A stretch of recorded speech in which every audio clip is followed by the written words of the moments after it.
श्री स्वामी समर्थ.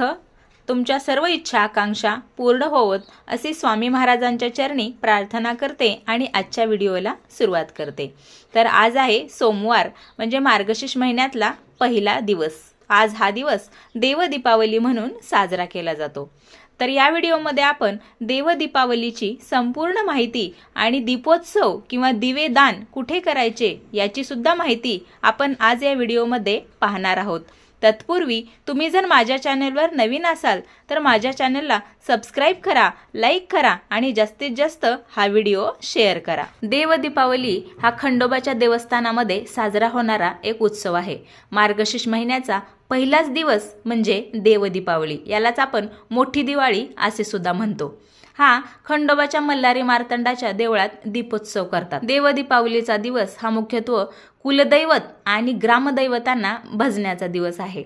तर यामध्ये प्रत्येक कुटुंबानुसार नैवेद्याची संख्या वेगळी वेगळी असते.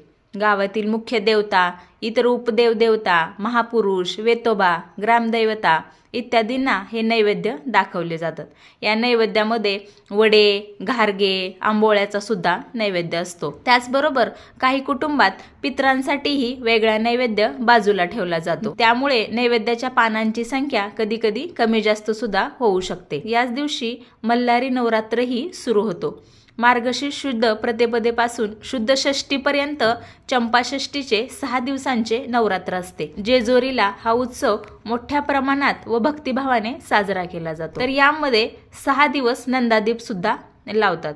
तर आपण हे जे दिवे आहेत किंवा दीपोत्सव आहे हे कुठे करायचे किंवा कुठे दान करायचे हे आपण या व्हिडिओमध्ये पाहणार आहोत. तर तुम्हाला मंदिरामध्ये दिवे दान करायचे आहेत. तसेच विद्वान ब्राह्मणाच्या घरी सुद्धा तुम्ही दिवेदान करू शकता.